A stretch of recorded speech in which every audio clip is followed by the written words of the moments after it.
गुरुदेव महेश्वरः गुरु साक्षात् परब्रह्म तस्मै श्री गुरवे नमः। गेल्या बुधवारी गुरुप्रसाद पान क्रमांक 262 ला पहिला पॅरा झाला होता. तर त्या पॅरामधील महत्त्वाचं 4 ओळी मी तो वाचतो आणि त्याच्यानंतर पुढचा तो पॅरा वाचण्यासाठी थोडं 4 ओळी मागे जाऊन वाचायला सुरुवात करतो. तर आपण बघितलं होतं की आपल्या जीवनात वंदनीय दादांसारखे गुरु जेव्हा भेटतात तेव्हा त्यांचे सामर्थ्य नियतीच्या सामर्थ्यावरही मात करते. त्यामुळे जीवनात अकस्मात मृत्यूयोग, अपघात किंवा इतर मोठी संकटे ती सहजलीलया आपण टाळू शकतो. तर त्याच्या पुढं जे आता वाचणार आहोत ती त्याला संबंधितच आहे. तर अशा रीतीने जेव्हा आपण संकटमुक्त होतो तो आपल्या जीवनातील क्षण हा पुनर्जन्माचाच होय हा सुविचार करून पुढील आयुष्य ऐहिक विषयांच्या सेवेसाठी, त्या ऐहिक विषयाच्या पायाशी ऐहिक सुखप्राप्ती होण्यासाठी, त्याची मनधरणी करण्यासाठी व्हावयाचे की ज्या कृपाशीर्वादाने तुम्हाला पुनर्जन्म प्राप्त झाला आहे त्या गुरुचरणाशी हे आयुष्य व्हावयाचे, हे ज्या सुज्ञ भक्त भाविकाला समजेल व त्याचे जे जीवन सद्गुरु कृपाशीर्वादाने पुनर्जीवित झाले आहे त्या पुढील आयुष्यात तो भक्त भाविक जर ऐहिक विषयाकडे विन्मुख होऊन गुरुपदाशी एकरूप होईल तर या प्राप्त जन्माचे जे उद्दिष्ट कृतार्थ होण्याचे आहे त्यासाठी पुढे प्राप्त करावे लागणारे साधारणतः तीन जन्म म्हणजे किती झाले बघा. एक जन्म 80 वर्षाचा धरला, पुन्हा मरून जन्माला दुसऱ्या जन्माला येण्यासाठी 360 वर्ष थांबावं लागतं कमीत कमी जास्तीत जास्त 1000 वर्ष सुद्धा. पुन्हा दुसरा जन्म दादा म्हणतात असे 3 जन्म गेल्यानंतर जे तुमचं सार्थक होणार आहे ते जर तुम्ही या जन्मात गुरूंनी तुम्हाला वाचवल्यावर उरलेलं आयुष्य त्यांच्या सेवेत घालवलं तर एवढं वाचतंय. 3 जन्म वाचतात. एक जन्म 80 वर्ष, पुन्हा जन्म आणि ह्याची बेरीज केली पुन्हा जन्म, हा तिसरा जन्म, तर 945 म्हणजे 1000 वर्ष झाली. तिथली 60 वर्ष नको झाली आहेत, तिथली 1000 वर्ष घालवायची.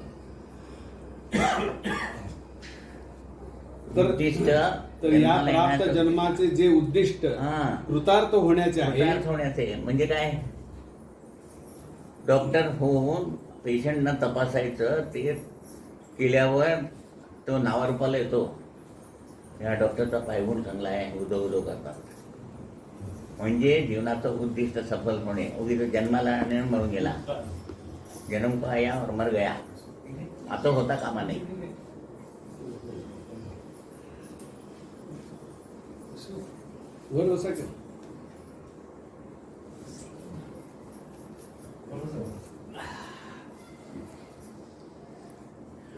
तर या प्राप्त जन्माचे जे उद्दिष्ट कृतार्थ होण्याचे आहे त्यासाठी पुढे प्राप्त करावे लागणारे साधारण 3 जन्म व कर्मपरत्वे भोगाव्या लागणाऱ्या यातना, यातून तो मनुष्य मुक्त होऊन गुरुकृपाशीर्वादाने प्राप्त झालेल्या जीवनात तो ह्या कृतार्थाची प्राप्ती करता होतो. समजलं का नाही समजलं? 3 जन्म वाचले म्हणजे या आयुष्यामध्ये आपले काय आयुष्य 80 वर्षाच्या आयुष्यामध्ये 40 वर्षी एक संकट येणार होतं, तेव्हा आपण खलास होणार होतो, समजा मरणार होतो. ते मरण टाळलं गुरुनी म्हटल्यानंतर आपल्याला पुढची जी 40 वर्ष मिळाली ती कोणाच्यामुळे मिळाली? मग त्या गुरूंच्या सेवेत घालवायची का पुन्हा आपल्या पहिल्या जीवनासारखं करायचं जर केलं तर गुरूंच्या साठी ते 40 वर्ष खर्च केली तर 3 जन्म वाचून तुम्ही 1000 वर्षानंतर जे सार्थक करणार ते या जन्मातच होत आहे. नाही समजलं? अवघड आहे.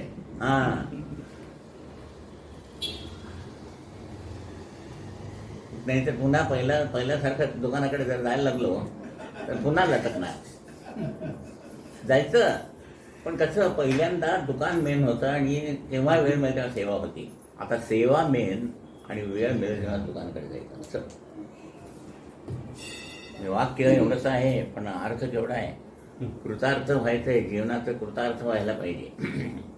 यानंतरची महान दीक्षा होय. ही महाकारण दीक्षा होय. स्थूल, सूक्ष्म कारण आणि महाकारण असे चार. स्थूल म्हणजे शूद्र, ब्राह्मण, शूद्र, वैश्य आणि ब्राह्मण, वैश्य, शूद्र आणि 4 जाती त्या. महाकारण म्हणजे क्षत्रिय ब्राह्मण, क्षत्रिय, शूद्र आणि वैश्य. वैश्य आणि शूद्र म्हणजे स्थूल हा शूद्र आहे, ती त्यातून टाकून द्यायचा आहे. त्याच्यापुढचा सूक्ष्म देह, त्याच्यापुढचा कारण देह आणि त्याच्यापुढं महाकारण. यानंतरची महान दीक्षा ही महाकारण दीक्षा होय. वर निवेदन केलेली कारण दीक्षा व महाकारण दीक्षा या दीक्षा विधींचा लाभ साधकाला प्रत्यक्ष परमेश्वराकडून होत असल्याने पहिल्या अवस्थेत म्हणजे कारण दीक्षेत तो परमेश्वर स्वरूप म्हणून जगत कल्याणाचे कार्य अंगीकारतो. इथे जगत कल्याण म्हटलंय म्हणजे जन्माला आलेले ह्या लोकांसाठी ह्या कार्याचे पूर्णत्व म्हणजेच कारण दीक्षेची पूर्तता. अशानंतर जेव्हा या साधकाला महाकारण दीक्षा प्राप्त होते त्यावेळी तो इच्छा जन्मी व इच्छा मरणी म्हणून ह्या जगतात येत नसून त्याचा जगतात येण्याचा हेतू त्याच्या अधीन नसून तो परमेश्वराधीन असतो. अनेक वेळा या सिद्ध सत्पुरुषांच्या जन्माच्या उत्पत्तीची मीमांसा जोडण्याचा किंवा शोधण्याचा आपण प्रयत्न करतो. म्हणून शिर्डीमध्ये बाबा होते, त्यांना बाबा काय सांगतात ते ऐकण्यापेक्षा ह्यांचे आई वडील कोण म्हणजे नको ते चौकशा. ते इकडे बाबा चिडले, म्हणे बाबा तुमचे वडील कोण, इकडे बोलाल त्याला, इकडे दाखवतो माझा बाप. त्याला घेऊन गेले आणि मारुती देवा, हा बघ माझा बाप. ते म्हणाले मी जे काय सांगतोय ते माझ्या जन्माचे, मी कुठून आलो, मी काय केलं, हे अयोनी समज म्हणजे आई वडिलांच्या संबंधातून उत्पन्न झाले नसतात, ही वातावरणातली शक्ती घेऊन देह धारण करतात. तर आता बाबा अचानक आले, ते उगीच कुठे त्या ह्याच्यामध्ये त्यांचे आई वडील आहेत, अमुक आहे तमुक आहे, ते नको ते शोध घेऊ नका म्हणाले, बोध घ्या. ऋषीचं कुळ आणि नदीचं मूळ शोधू नये म्हणे. उपयोग काय त्याचा. तसं अनेक वेळा या सिद्धपुरुषांच्या जन्माच्या उत्पत्तीची मीमांसा जोडण्याचा किंवा शोधण्याचा आपण प्रयत्न करतो. त्याचप्रमाणे त्यांचे इष्ट कर्तव्य पूर्ण झाल्यावर जेव्हा ते निजधामाला जातात त्यावेळी त्याचाही शोध घेण्याचा प्रयत्न आम्ही कर्माधीन मानव करण्यास सोडित नाही. आता बघा, दसऱ्याच्या दिवशी साधून बाबांनी प्राणगमन केलं म्हणजे किती कंट्रोल आहे त्यांचा. त्रैलोक्यवासी झाले म्हणायचे, मेले म्हणायचं नाही.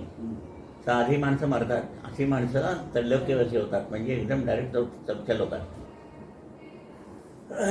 पण या परमेश्वरी तत्वाला आदी नाही व अंत नाही अशा तत्वांचा शोध घेण्यात वेळ खर्च करण्यापेक्षा त्यांचा जो लाभ इह जगताला झाला आहे त्याचे समाधान मानून त्यांच्या सदैव चिंतनात निरंतर कसे राहता येईल याचा विचार करावा. त्यांची ही दैहिक अवस्था वरील प्रमाणे जरी मानवी स्वरूपामध्ये चर्मचक्षुना अनुभवास येत असली तरी ह्या दैहिक स्थितीच्या पलीकडे ब्रह्मांडाला व्यापून राहिलेली जी शक्ती आहे ती कार्यार्थ त्यांच्या पाठीशी उभी असते. अशा सिद्ध पुरुषांना परमेश्वराचा अवतार असे म्हणतात. त्या लोक सांगतात तिथली त्यांच्या चावडीमध्ये अशी एक दोरीला बांधलेली, साधी दोरी बांधलेली फळी होती. त्या फळीवरती जरा जर दाबले तर ती फळी तुटून खालीच पडेल, म्हणजे इतकी दोरी नाजूक. त्याच्यावर बाबा जाऊन झोपायचे. ते म्हणे कधी जाऊन वर झोपतात आणि कधी उतरतात ते कळतच नव्हतं.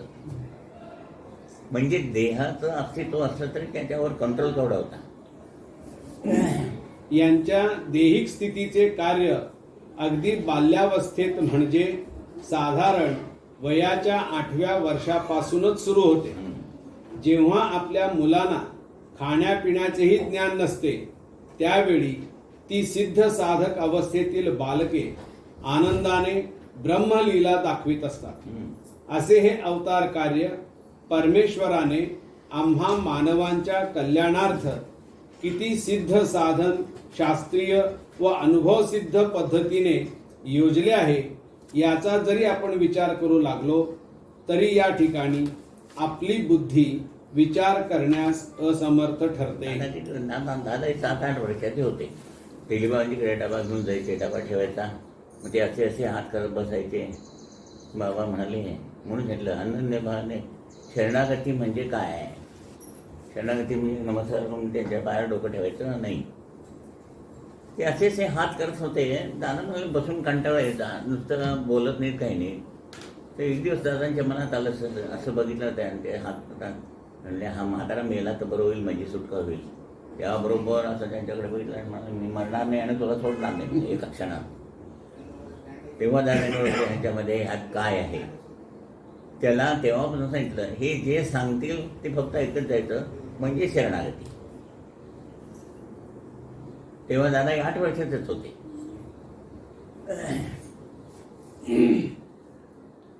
अशा आज जगतात अनेक व्यक्तींना प्राप्त जीवनात पारमार्थिक सुखाचा ठेवा प्राप्त व्हावा अशी तळमळ व इच्छा असते.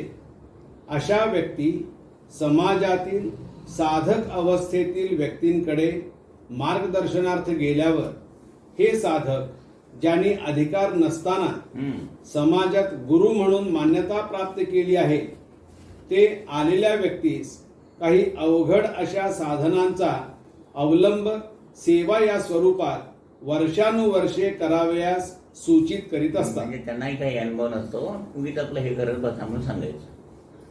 म्हणून दादा काय म्हणायचे, पहिल्यांदा तुम्ही दुसरीकडे गेला होता, तिथं तुम्हाला काहीतरी सांगितलं आणि इकडं आल्यानंतर खरं काय ते कळलं. म्हणजे काय, तुम्ही जे पहिल्यांदा दुसरीकडे गेला होता तेव्हा त्यांनी भाकरीच्या पिठामध्ये दूध आणि घालून हे दूध म्हणून प्यायला दिलं तुम्हाला, तुम्ही प्यालात ते दूध म्हणून.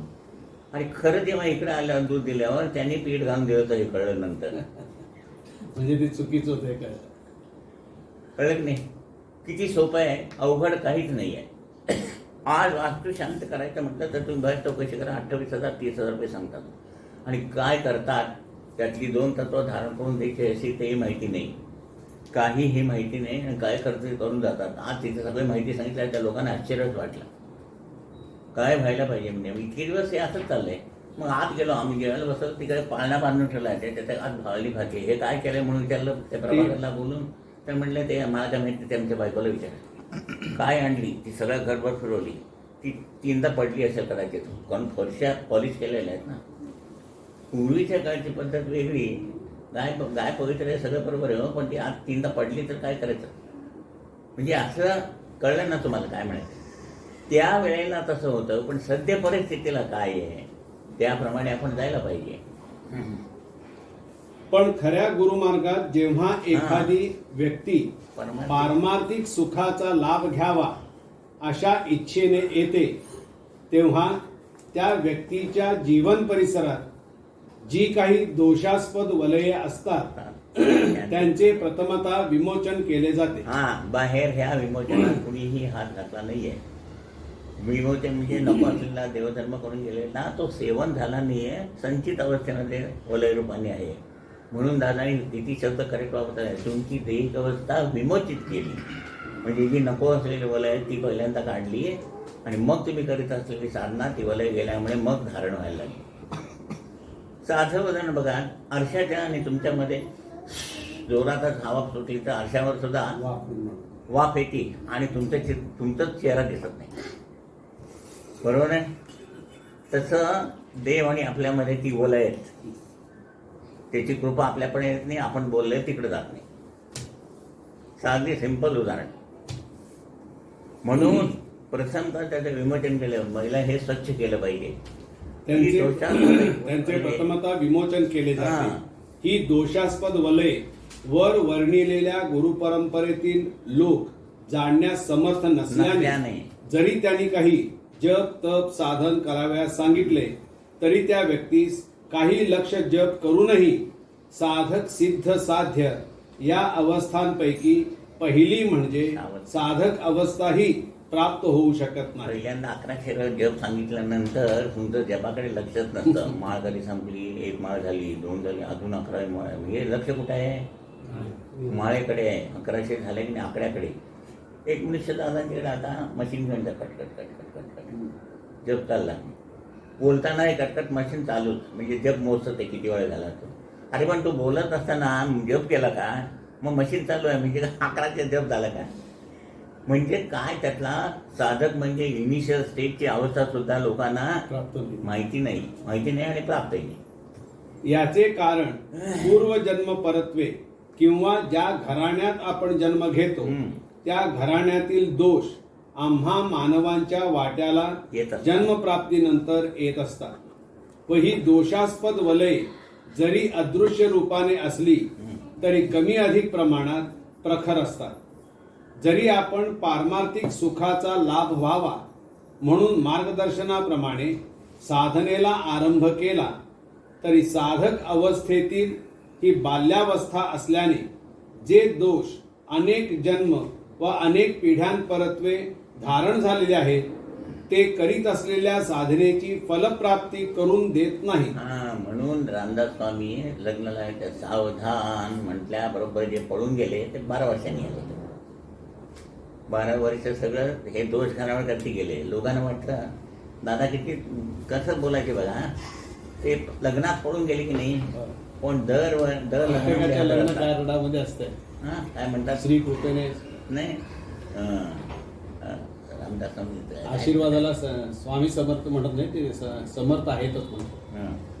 नाही त्याच्यावर बाकी आहे काहीतरी आठवेना मला आता, सांगतो मी आठवलं की कार्यसिद्धीस नेण्यास समर्थ. कार्यसिद्धी नेण्यास समर्थ आहे. म्हणजे प्रत्येकाच्या लग्नाला हजर आहे. आपल्या लग्नात ना अशासाठी गुरूंच्या मार्गदर्शनाचा लाभ घेण्यास जे जातात त्यांना साधन सेवा सूचित करण्यापूर्वी मार्गदर्शन घेणाऱ्या व्यक्तींच्या देहिक अवस्थेच्या आसमंतात प्रतिकूल अशी जी वलये असतात त्यांचे प्रथमतः विमोचन करण्याची जबाबदारी गुरूंची असते. समजतंय ना का? नवीन समजा अवघड नाही आहे. बाहेर विमोचनात कुणीही हात घातला नाही. जसा मनुष्य आला त्याला द्यायला चालू केलं. जसं शेतीमध्ये पहिल्यांदा आपल्याला पेरायचं असेल तर हरळी म्हणतात. ते नको असलेलं पहिलं काढून मग पाहिजे ते पेरावं लागते. ते न काढता जर पेरलं किंवा खत घातलं तर ती हरळी जास्त होती, पण तुम्हाला पाहिजे ते पीक येत नाही. त्याचबरोबर देहिक माध्यमातून करीत असलेली साधना साकार व्हावी अशी जी इच्छा मार्गदर्शन घेणाऱ्या व्यक्तीची असते त्यांच्या देहिक माध्यमाचा इष्ट विकास कोणत्या साधन पद्धतीने म्हणजे दीक्षांत विधी परत्वे होईल हेही साधन ह्या गुरुमार्गातील व्यक्तींना प्राप्त व्हावयास पाहिजे. यास आहे प्रसादाची वाट त्यावेळी ध्रुवनीय ताट. हे ताट आहे प्रसाद घ्यायचं. आपण हात घेऊन रक्तात धारण करून ती रक्तपेशीतून सगळीकडे प्रवाहित होणार आहे. प्रसाद देताना हे भांडं धरलं की या भांड्याला स्पर्श झाल्यावर त्या पेशीची शक्ती धारण झाली की याच्यात जाती. मग आपण असं तीर्थच करून देतो. समजलं?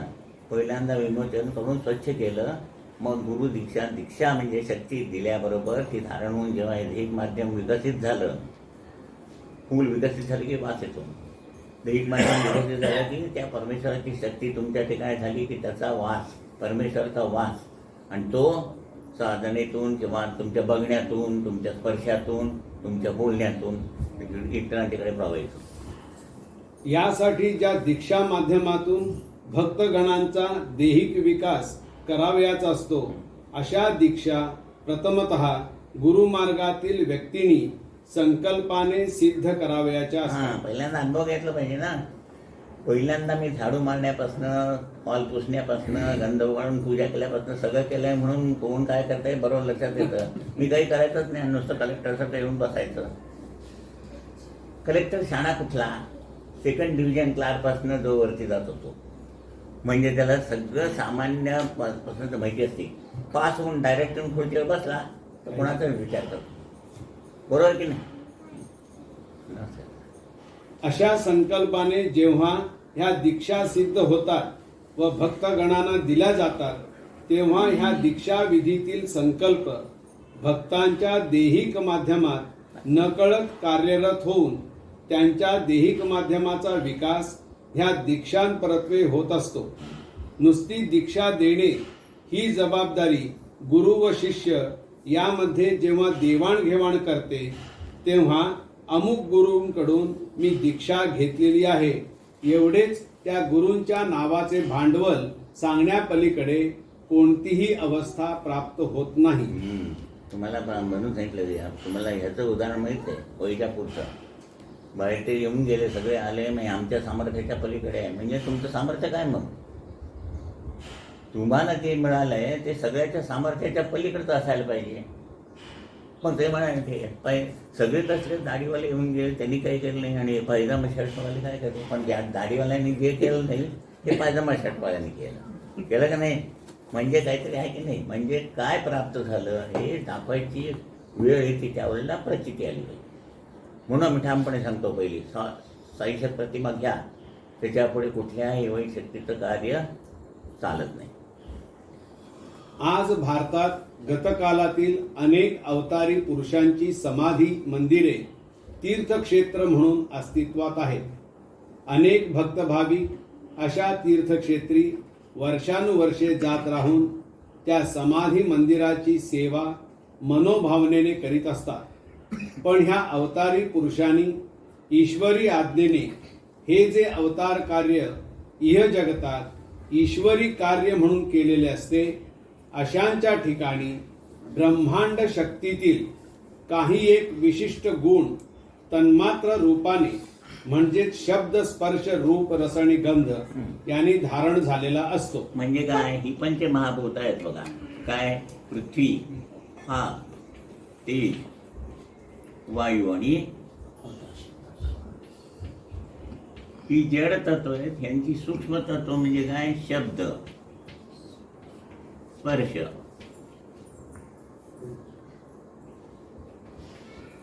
रूप, रस आणि गंध. शब्द आणि स्पर्श म्हणजे जा तुझं कल्याण होईल एवढं म्हणण्यासाठी हा शब्दाच्या मागे शक्ती असायला पाहिजे गुरूंची. स्पर्श दोरा बांधता तुम्ही, दोऱ्याला स्पर्श करून संवेदना देता किंवा प्रसाद पूजनाला देता त्याला तुमच्या पोटात. तुमच्यामध्ये रक्तामध्ये जी शक्ती धारण झाली आहे गुरुशक्ती ती शक्ती पेशीतून इथून वाहून तिकडे जाते का नाही जाते? फॉरेनमध्ये आपण म्हणतो सुधारलेले आहे परंतु तुमच्या पिरियडमध्ये तुम्ही यायचं नाही म्हणून त्या दुधाच्या बाटलीवर काय लिहिलं? अनटचड. म्हणजे त्या पिरियडमध्ये या इथं काम न म्हणजे त्यांच्या पिरियडमध्ये ते शिवलेले नाहीत. म्हणजे हे दुधामध्ये निगेटिव्ह बाजू नाही. म्हणजे शास्त्र म्हणजे शास्त्र एक नाही. ह्या जड तत्वातनं आपण काम करतो. देह जड तत्वाचा आहे पण तू कार्य करत असताना नाकाला वास येतो पण दिसत नाही. म्हणजे कार्य करत असताना या सूक्ष्म तत्वातून करायचं आहे. आणि ते कार्य आजूबाजूला निसर्ग तुम्हाला त्याची जाणीव देतो की नाही? बघा फूल उमललं की वास येतो म्हणजे गंध आहे की नाही? त्याचं स्पर्श आहे. घामाने घामाघूम झाला तर वाऱ्याचा स्पर्श आला की बरं वाटतं. म्हणजे ह्या पाची तन्मात्रात्मक तिकडे कार्य चालू आहे. आजूबाजूला निसर्गापासून आहे. म्हणून दादा माहिती आहे निसर्ग तुम्हाला सगळं दाखवून देतोय. तो गुरु तुमच्याकडे बघत असताना तुमची बघायची दृष्टी मेलेली आहे. चल पुढे. अशा या गुणांपैकी कोणता निश्चित गुण आपल्याला प्राप्त होण्यास आपले देहिक व आत्मिक तत्व पोषक आहे ह्या गोष्टीचा साधन मार्गाचा अवलंब करण्यापूर्वी अनुभव घेतला पाहिजे. म्हणजे काय सांगायचं? इतकं सोपं नाही आहे. प्रत्येक देवाला उगीतच जायचं, सगळ्या देवांना जायचं. प्रत्येक देवाचं देण्याचे व्हायब्रेशन्स वेगळे आहेत. आता उगीच काम असलं तर विश्वासाकडे गेलं बरोबर आहे. रोज यायचं नमस्कार करणार तर कारण माझ्याकडे काय काम सांगते देवाकडे जाऊन आपण तेच सांगतो ना. मग काय आपलं काम?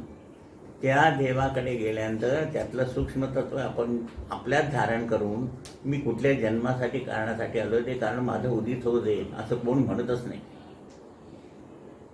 म्हणून आता म्हणे पंतांच्याकडे गेले की तुम्ही मागायचं नाही आहे, त्यांच्याकडे शब्दब्रह्म आहे की मला ते तुमच्याचं शब्दब्रह्म असं द्या की मी समोरच्याला म्हटलं जा तुझं कल्याण होईल तर त्याचं कल्याण होईल हे त्यांना द्यायचं आहे.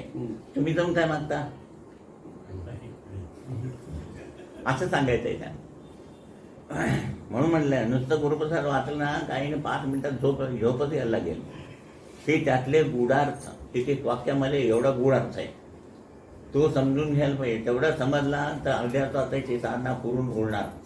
दादा सांगायचे की आता तुम्ही केली तुमच्या मुलाने आता तुम्हाला अर्धा तास लागतोय, त्याच्या पुढच्यांना 15 मिनिटं लागतील आणि त्याच्या पुढच्या नुसतं ओम म्हटलं की सिद्धच. केवळ देहाने वर्षानुवर्षे या तीर्थक्षेत्रांचा लाभ आपण घेत आहोत म्हणजे आपली पारमार्थिक उन्नती होईल असे नाही.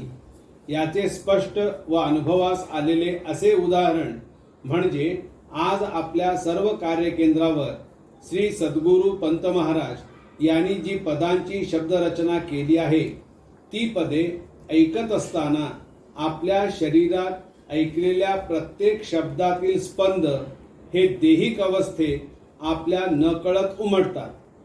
याचा अनुभव प्रत्येकाने घेतला आहे. रोज सकाळी आरती ऐकताना तुम्ही काय सांगता मला? ऐकू. रात्री बघा झोप येत नसतं, आरत्या ऐका तुम्हाला केव्हा झोपलं कळणारच नाही. त्या शब्द ब्रह्मातल्या व्हायब्रेशन तुमच्या कानातून आत जाऊन तुम्हाला एकदम समाधान देतात. शब्द, फुलाचा सुगंध, स्पर्श, रूप, रस, निगंध. याचे कारण दत्त परंपरेतील ह्या अवतारी पुरुषाजवळ शब्द ब्रह्माचा आविष्कार झालेला होता. त्यामुळे त्यांनी जी शब्द रचना श्री दत्त गुरूंना समर्पण केली आहे तो प्रत्येक शब्द हा साक्षात परब्रह्म असून आपल्या वाणीतून तो जेव्हा गायला जातो तेव्हा नकळत आसमंतात शब्द ब्रह्माचे स्पंद उमटतात व त्या स्पंद वलयामध्ये आपली वृत्ती तल्लीन होते. अशा गोष्टींचा यथायोग्य विचार आपण भक्तांनी न करता केवळ अवतारी पुरुषांची समाधी मंदिरे अस्तित्वात आहेत म्हणून तिथे जाणे योग्य नाही. उगीच जाऊन यायचं ह्या देवाचा त्या देवाचा 56 देवाचा आहे काय गरजच नाही आहे. प्रत्येक देवाच्या द्यायच्या व्हायब्रेशन वेगवेगळे आहेत. तुम्हाला जे कुलस्वामीने आणि कुलस्वामी दिलं आहे त्या तुमच्या व्हायब्रेशन मॅचिंग होण्यासाठी तुम्हाला सिलेक्ट करून दिले आहेत. त्यांची सेवा नीट आहे का, त्यांची सेवा तुम्ही बरोबर केल्यावरती ते एका गुरुची गाठ घालून देतात आणि त्या गुरुच्या व्हायब्रेशनने आपण जन्माला येण्याचं कारण उदित होऊन जीवन सफल होऊन या जगात निरोग घ्यायचं आहे. किती सुंदर सरळ व्यवस्थित आहे. पण सरळ जायचंच नाही, मुली वाकडच जायचं. प्रत्येक अवतारी परंपरेतील सत्पुरुषांचा धर्म हा जरी कृपाशीर्वाद देण्याचा असला तरी अवतार कार्यात त्यांचा जो काही प्रधान गुणधर्म ब्रह्मस्वरूप म्हणून त्यांच्या ठायी होता तो आम्हा मानवांच्या कल्याणार्थ ते इह जगतात ठेवून गेलेले आहे. म्हणून गुण्या गोविंदाने वर जायचं असं म्हटलंय. काय म्हणत? गोविंद गोविंद गोविंद. गुण इथं ठेवून गोविंद गोविंद म्हणत वर जायचं आहे. कारण तिथं काय त्या गुणांचा उपयोग नाही. ब्रह्मांडाची उत्पत्ती ही जशी पंचतन्मात्रांनी झाली आहे त्याचप्रमाणे मानवी देहाची धारणा ही सुद्धा पंचतन्मात्रांनी युक्त असल्याने जेव्हा आपण अशा अवतारी परंपरेतील सत्पुरुषांच्या दर्शनाचा लाभ जोडतो तेव्हा त्यांच्या ठायी ब्रह्मरूपाने जो तन्मात्र गुण होता तो गुण आपल्या दैहिक अवस्थेतील तन्मात्राच्या ठायी जर धारण झाला तर जे दैहिक अवस्थेतील तन्मात्र आहे ते ब्रह्मरूप होते. आणि असं जेव्हा ब्रह्मरूप होतं तेव्हा तुम्ही निराकरण सांगता त्यांचं काम होतं. आज फोनवर मी 3 दिवस दान करा म्हटलं की आम्हाला बरं वाटलं म्हणून लगेच फोन येतो. म्हणजे आमचं शब्दब्रह्म त्यांच्या शब्दब्रह्माशी एकरूप होऊन काय झालं? ब्रह्मरूप झालं. एक ब्रह्मरूप झालं की उरलेल्या 4 काढून टाक. म्हणजे तुमचे सगळं दैहिक अवस्था ब्रह्मरूप झाली, गुरुरूप झाली. मग तुम्ही संवेदना द्या किंवा प्रसाद द्या. ती गुरुरूप झाल्यावरती मला गुरु झालाय माझी पूजा करा माझ्या पाया पडा म्हणायचं नाही आहे. तिथं बसून आलेल्या लोकांचं कुणाला प्रसाद द्यायचा असेल तर प्रसाद द्यायचा. दोरा बंद शब्द स्पर्श रूप रसगंध. देहिक अवस्थेतील एक तन्मात्र हे जेव्हा ब्रह्मरूप होते एक होतं तेव्हा बाकीची सुद्धा तेव्हा ते देहिक अवस्थेतील बाकीच्या 4 तन्मात्रांनाही ब्रह्मरूप करीत असते व काही एक दीर्घ जपतप साधन न करता आपणास साधक सिद्ध साध्य ह्या अवस्था सुलभपणाने प्राप्त होतात. हा. अशी ही अवस्था ज्या गुरुना प्राप्त झाली आहे अशांच्याच गुरुभेटीचा लाभ पूर्व पुण्याईने जर इहजन्मात झाला तर प्राप्त झालेले इहलोकीचे जीवन त्याचे सार्थक होत असते व ज्या जीवनाचे सार्थक इतक्या शास्त्रशुद्ध पद्धतीने झाले असेल तोच साधक इह जगतात लोक कल्याण करू शकतो. हा, लोक कल्याण म्हटलंय मगाशी. जगत कल्याण म्हटलं होतं. लोक कल्याण म्हणजे तुम्ही इथं साधना करत असताना बाबांनी 6व्या अध्यायात सांगितले इथं तुम्ही साधना करत असताना त्या ज्या ओंकाराच्या लहरी प्रकाशाच्या गतीने वर जातात तेव्हा इथे अडकलेले पिशाच जमिनीतले लोक या साधनेबरोबर या प्रकाशाच्या वलयातून जाऊन असे वरती जातात जन्माला न येता. म्हणून आमच्या हातून त्यांनी योजलेले मत कार्य अत्यंत उत्साहाने. माझं नाही कल्याण झालं तर चालेल पण आत्मविमुक्त होत आहे ह्याचा जाण झाला तरी साधना व्यवस्थित करायला पाहिजे. अजून माझं दुकान बरोबर चालत नाही मला ते बरं चालत नाही हा विचार करायचा नाही. हा विचार केला की आणखी जरा आम्हाला लेट होणार. अन्यथा लोक कल्याण होण्याऐवजी आणखीन एक वापरलंय जप तप साधन काही लागत नाही. जप तप साधन काही न लगे नामची नामस्मरण करता करता ह्या जिव्हेचं काय रूपांतर जिव्हेच होतं. जिव्हेचं रसने म्हणून हे तू कधी उच्चारांना रसने सद्गुरू नामस्मरण जप तप काही नको. तसंच झालं ते रसनात रूपांतर झालं की जा तुझं कल्याण होऊन म्हटलं की त्याचं कल्याण होणार. आज निराकरण सांगितलं त्यांची कामं होतात म्हणजेच काय त्या जिव्हेचं जिव्हेत आणि जिव्हेचं रसनेत रूपांतर झालं. अन्यथा लोक कल्याण होण्याऐवजी लोकसंग्रह करणे म्हणजेच लोक कल्याण असा प्रचार समाजात रूढ होतो. लोक कल्याण म्हणजे सप्त लोकांमध्ये कार्य करायचं आहे. जन्माला येऊन मुक्त व्हायला 100 वर्ष येणार आणि पुन्हा काही भानगड करणार त्यापेक्षा न येता तिकडे तिकडे परस्पर त्याला वर पाठवायचं. असे सगळे हितमुक्त झाले की मग इथं विश्व शांती होईल. आपण भक्तांच्या ठायी असलेली तन्मात्रे ही देहिक आत्मिक अवस्थेत होती. माझ्या माध्यमातही तीच तन्मात्रे आहेत. दादांच्या इथे तीच होती. पण गेली 4 तपे श्री सद्गुरूंच्या कृपाशीर्वादास पात्र झाल्याने ती 5ही तन्मात्रे ब्रह्मरूप झाली. असा लाभ आपण भक्तास माझ्याच प्रमाणे व्हावा म्हणून शिरोडा गोवा येथे 8 साधना संमेलने घेण्यात आली. पहिल्या 2 संमेलनात मी आपणाकरवी सामुदायिक साधना करवून घेत होतो व मुलाखतीचा लाभ करून देत होतो. अशा वेळी माझ्या वाणी माध्यमातून जे ब्रह्म आपण श्रवण करते झालात त्या श्रवण केलेल्या शब्द माध्यमातून आपल्या नकळत आपले शब्द तन्मात्र हे देहिक आत्मिक अवस्थेत न राहता ब्रह्मस्वरूप झाले व पुढे जी संमेलने होत गेली त्या संमेलनांचा सोहळा हा ब्रह्मानंदात आपण भक्त अनुभवते तर झालातच पण त्याचबरोबर राहिलेली 4 तन्मात्रेही ब्रह्मस्वरूप झाली. तुम्ही काय साधना केली आपण काही नाही पण दादांच्या सान्निध्यात राहिल्यामुळे ते सगळं साध्य झालं ऑटोमॅटिक. प्राप्त झालेला देह हा पंचतत्वानी म्हणजे पृथ्वी आप तेज वायू आणि आकाश यांनी धारण झाला असून तन्मात्रे ही अतिसूक्ष्म अवस्था आहे.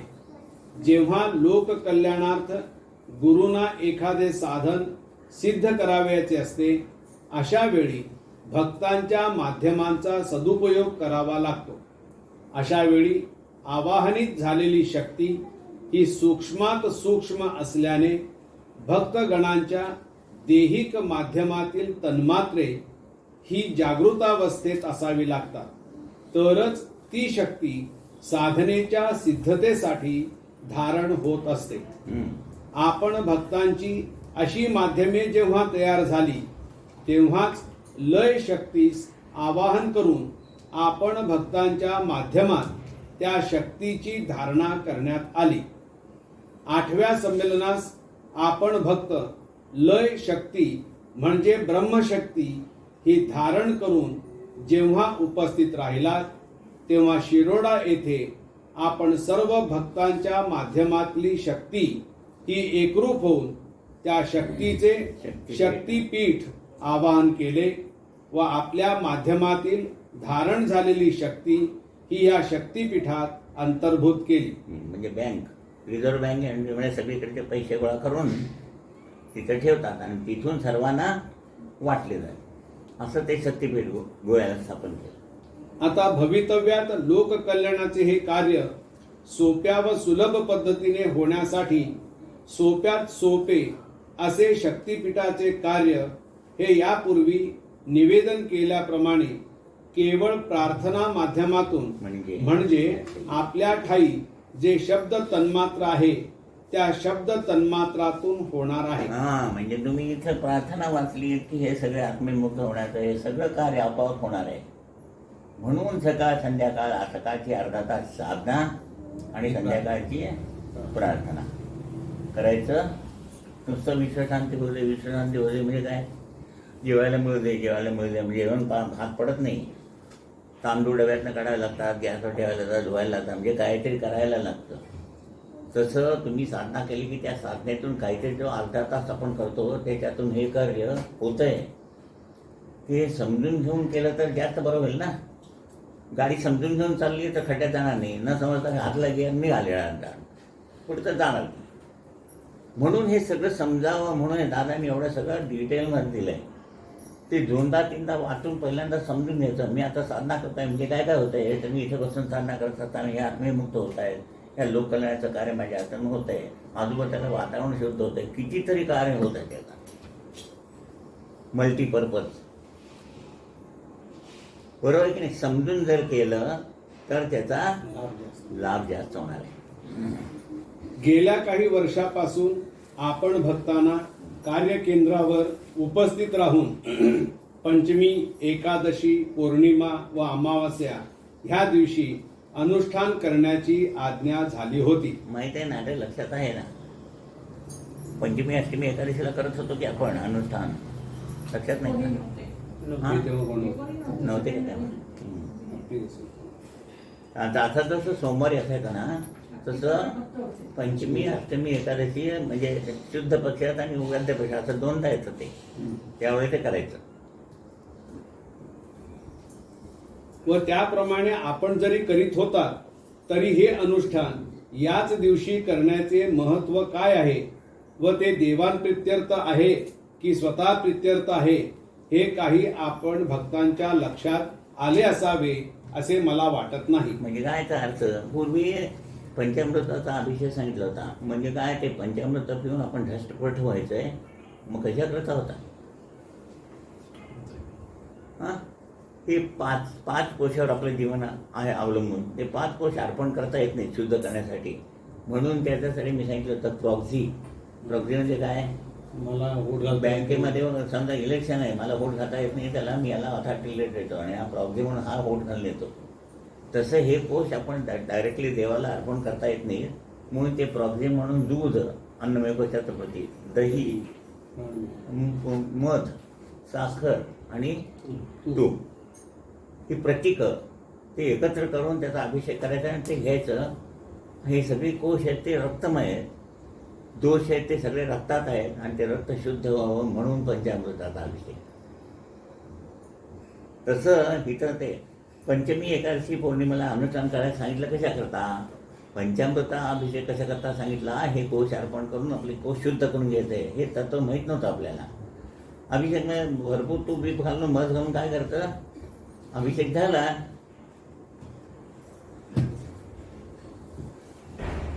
साधारणपणे पंचमी, एकादशी, पौर्णिमा, अमावस्या म्हटले की आपले लक्ष तिथीवाराकडे जाते. वास्तविक ही साधना देवाप्रित्यर्थ नसून आपण भक्तांना प्राप्त झालेल्या अवस्थेत आपण काया, वाचा, मनाने किती एकरूप झालेले आहात याचे अनुमान अनुभवण्यासाठी हे दिवस श्री गुरुने ठरविले आहे. पदोपदी अपार झाल्या पुण्याच्या राशी.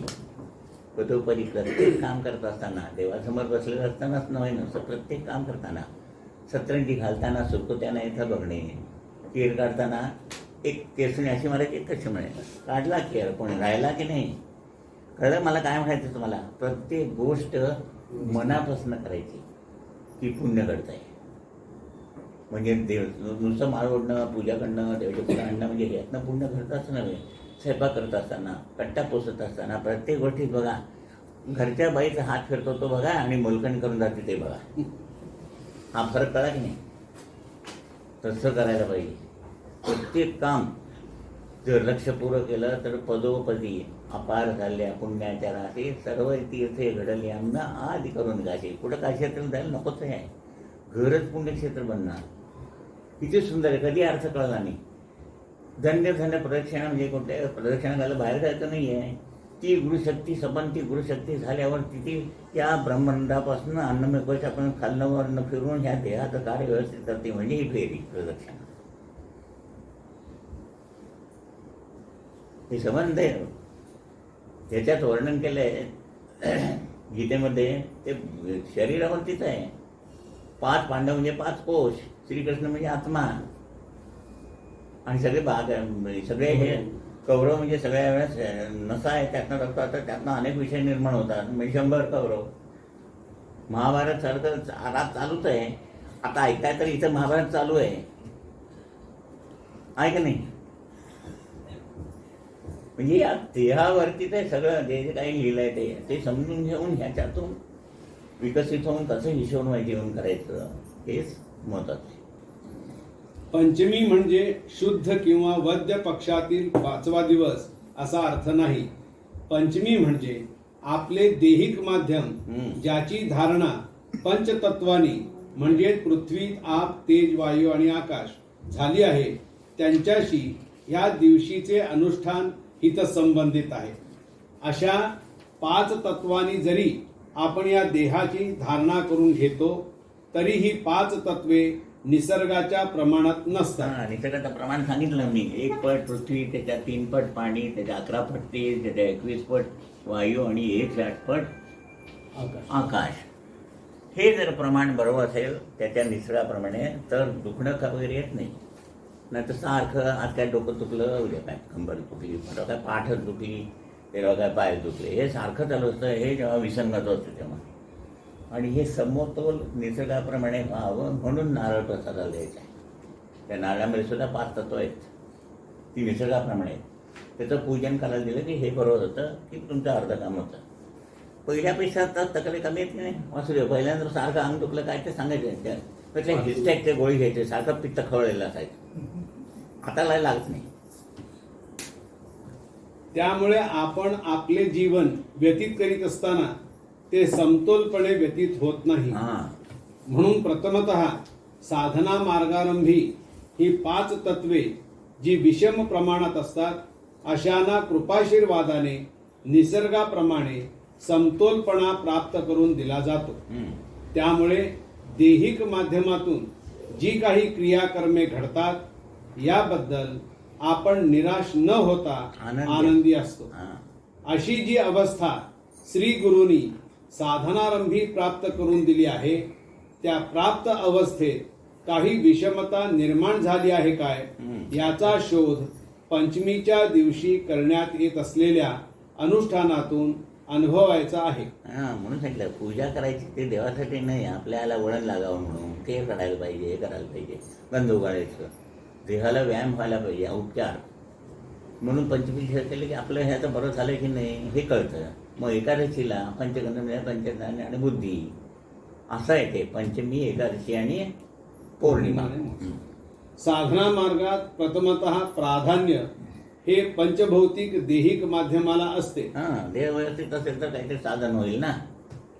जर यदा कदाचित त्या पंचतत्वात विषमता असेल तर जरी कोणतेही साधन आपण करते झाला तरी त्या साधनेत आपण एक रूपत्व प्राप्त करते होत नाही. म्हणून पंचमीच्या अनुष्ठानात आपल्या ह्या पंचभौतिक देहातील तत्वात अगतिक विचार विकार परत्वे विषमता निर्माण झाली आहे काय याचा आढावा अनुष्ठानापूर्वीच्या व्यतीत झालेल्या दिवसातून काढावा. एकादशी विचारावर भयंकर, आपल्या विचारावर जीवन भयंकर अवलंबून आहे. मी एक मागे गोष्ट सांगितली होती. एक कैदी होता, त्याला सांगितलं, त्याच्या डोक्यात असं भरलं की आता तुला आम्ही बांधून घालणार आणि साप चावून तुला मारणार. त्या डोक्यात बसला होता भिन्न, पण त्याचे डोळे बांधले आणि तो बसला होता असा. साप चावला नाही, काही नाही, त्याला एक पिन घेतली आणि टोचली त्याला. त्याबरोबर त्याच्या विचारांनी साप चावला आपल्याला, आता आपण मरणार विचार, आणि 5 मिनिटात मेला. वास्तविक साप चावला होता का? नाही चावला होता, पण विचार म्हणून जाण्याने सांगितलंय, मन चिंती ते वैरीनं चिंती, अशी म्हण आहे ना. म्हणून विचार चांगले पाहिजेत. विचार चांगला येण्यासाठी शुद्ध अन्न खायला पाहिजे. शुद्ध विचारपोटी फळे रसाळ गुंटी. म्हणून देवाला नैवेद्य दाखवायचा, देवाचं नाव घेत असा, देवाचं नाव जमणे करायचं. टी व्हीवर लावून द्यायचं, त्याच्यात खून मारवायचा, लसण एक घास खायचा. हे आजचं ते बाजूला मोबाईलवर बघत खायचं. पण सगळ्यात त्या निगेटिव्ह बाजू तुमच्यात जातात. झोमॅटोमधनं आणायचं, तो म्हणजे स्मशानावरनं आला, त्यातले 2-3 घुसले त्या, आणि मग ह्याच्या डोक्यात घुसले. म्हणजे काय खाल्लं तरी चेंजच पडत नाही. कसं काय सगळं नको तेच खाल्लंय. मी आज नाही, सिरियसली विचार करायची पद्धत आहे. शंकराचार्य जातात तिथे आपला स्वयंपाकी घेऊन जातात. त्यांनी आंघोळ करून सगळं करून तो सोळ्याने स्वयंपाक बनवायचा, देवाला नैवेद्य दाखवायचा, आणि तेच अन्न खायचं, दुसरं अन्न खायचंच नाही. शुद्ध आहार. मी असं का आणि तसं का जे प्रश्न येतात ना, त्याचं उत्तर आहे.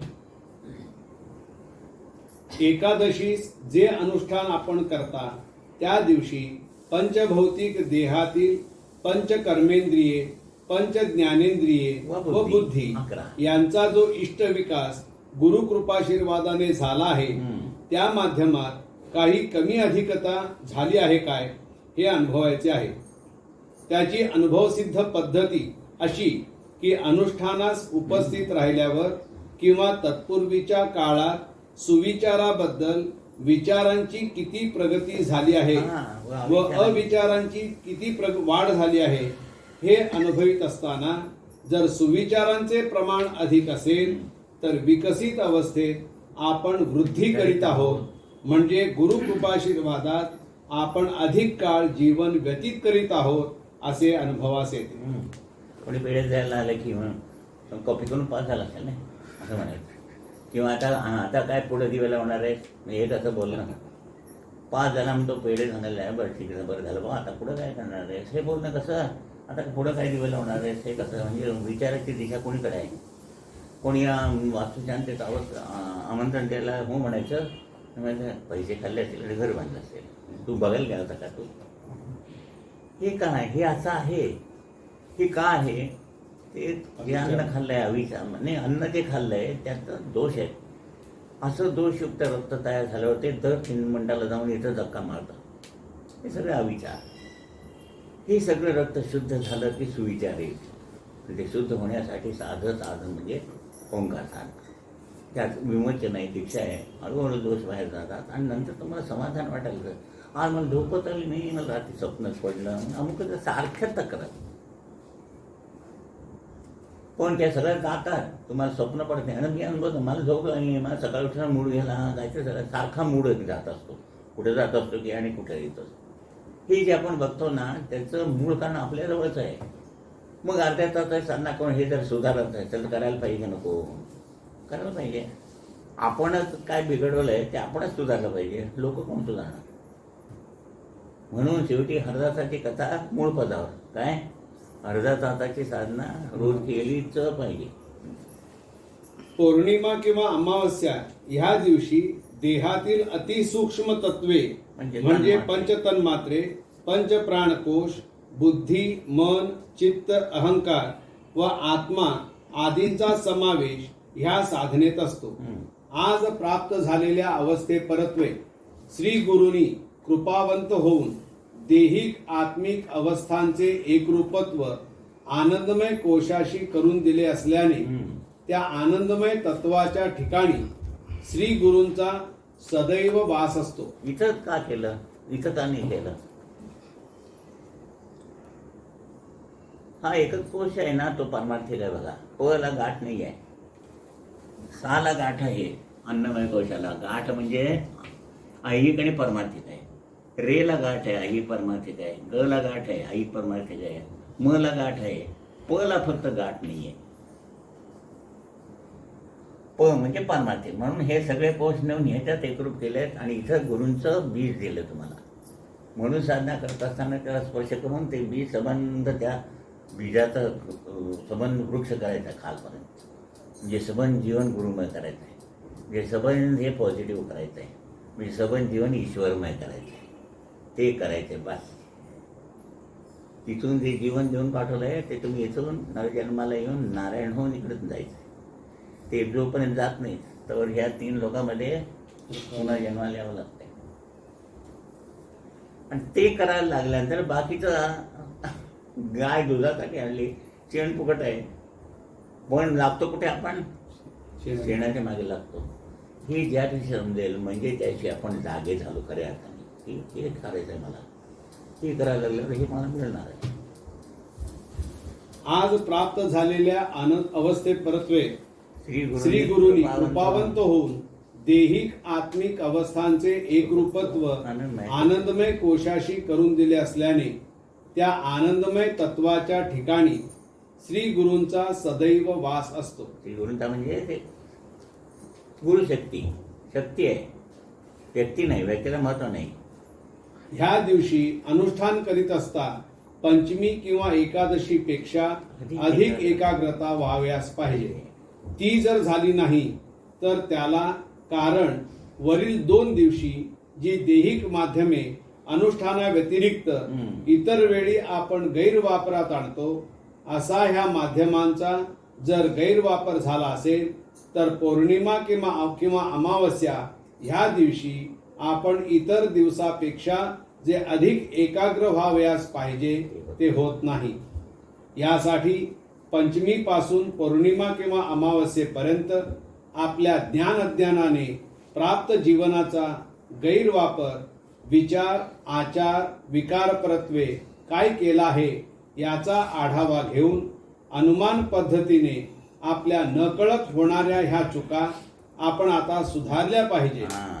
या पूर्वीच्या जीवनात आपण भक्तगणांच्या कुटुंब परंपरेने किंवा जन्मकर्म परत्वे जे दोष देहाबाहेर होते ते आपल्याला आपल्या सामर्थ्याने निवारण करता येणे शक्य नव्हते.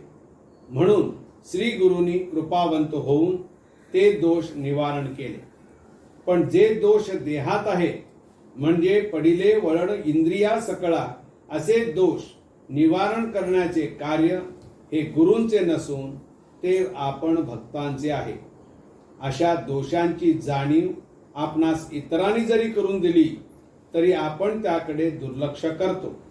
म्हणून गुरु आज्ञेने पंचमी, एकादशी, पौर्णिमा किंवा अमावस्या ह्या दिवशी आपल्याला प्राप्त झालेल्या अवस्थेत प्रित्यर्थ आपणास काय दक्षता घ्यावयाची आहे ही जाणीव होण्यासाठी आपणास ह्या दिवशी अनुष्ठान करावयाची आज्ञा दिली होती.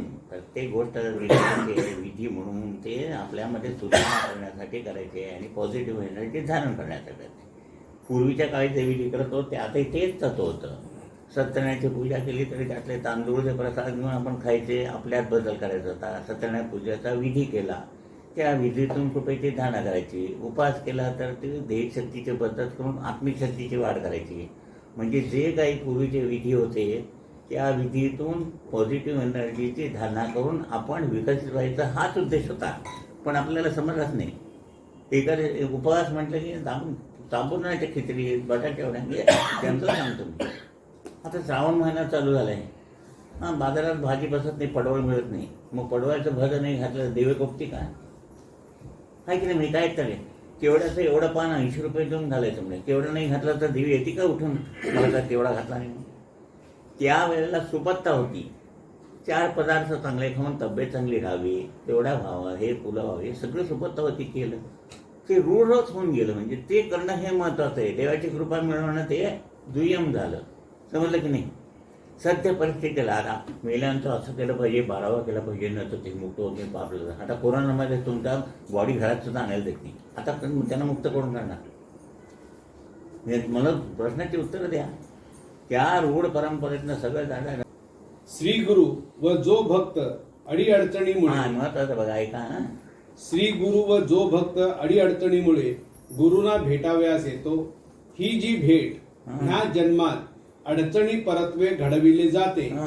हा भेटीचा योग पूर्वीच्या अनेक जन्म परत्वे आलेला असतो. प्रत्येक म्हणजे अनेक जन्मामध्ये गुरुभेट व्हावी एवढा एक अंश, असं असे अंश तयार होता जेव्हा 360 अंश हे कर्म पूर्ण होतं तेव्हा गुरुभेट झाली. म्हणजे किती जन्म लागले जाणीव होण्यासाठी सांगितलंय.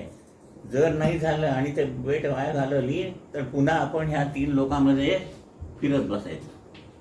भवसागर ते घाट गाडग्याचं माहिती आहे ना, सगळी गाडगी येतात, भरून येतात, रिकामे होतात, परत जातात. त्या दोरीतून जे सुटतो तो पाण्यात बुडतो. तसं आपण सुटून वरती जायचंय. नाही तर आपला बसला भरतायत ओढ रिकामं करतात, भरतात रिकामं करतात. जर आपण अडचणीत आलो नाही तर त्या अडचणी निवारणार्थ आपण गुरुमार्गी होणार नाही. नाही आपल्याशिवाय तोंड उघडणार नाही. म्हणून अडचण आली आहे. तुमचं लक्ष कुठे आहे? अडचणच निवारण. अडचण निवारण हा गौण प्रश्न आहे. जसं मी नेहमी दादा उदाहरण द्यायचे, उंदरानं भज खावं आणि घरचं पुटावं म्हणून ते भज ठेवलं नसतं. त्या उंदराला पकडून नंतर त्याचं काय करायचं? तर त्या अडचणी निवारणार्थ आपण गुरुमार्गी होणार नाही किंवा देवदेवतांची पूजा आराधना करणार नाही. तर सुज्ञ भक्तांनी प्रथमतः गुरुभेट झाल्यावर अडीअडचणींबद्दल विचार न करता जी गुरुभेट ह्या जन्मात झाली आहे त्या भेटीचा लाभ प्राप्त जन्मात जास्तीत जास्त इह जन्मासाठी व पुढील अनेक जन्मांसाठी कसा करून घेता येईल याचा जर विचार करून गुरुनी सूचित केलेल्या सेवेचा आपण लाभ घेतला तर ज्या सुखाच्या याचनेने आपण गुरुभेटीस आलो ती सुखे आपल्या समोर हात जोडून उभी आहेत याची प्रचिती आल्याशिवाय राहणार नाही. हे सूचित करण्याचे महत्वाचे कारण म्हणजे आजच्या अवस्थेत आपण भक्तांची जीवन माध्यमे म्हणजे देहिक व आत्मिक यांचे एकरूपत्व करून देऊन श्री गुरुनी ह्या जोडल्या गेलेल्या देहिक आत्मिक अवस्थेच्या ठिकाणी आपले अस्तित्व अनंत काळासाठी निर्माण करून दिले असल्याने जीवन व्यतीत करीत असताना जरी अडीअडचणींचा भास निर्माण झाला, भास म्हटलंय मी, खरं नाहीच आहे ते, तरी त्याबद्दल दुःखी कष्टी व असमाधानी न राहता त्या अडचणींचे निवारण करण्याचे सामर्थ्य श्री गुरुनी द्यावे एवढ्याच प्रार्थनेची आता भवितव्यात आपल्याला गरज आहे. याचे महत्वाचे कारण असे की हे समितीचे कार्य जरी प्रारंभिक अवस्थेत एका व्यक्ती माध्यमातून साकार झाले आहे दादांच्या माध्यमातून तरी जगताला त्याचा लाभ होण्यासाठी अनेक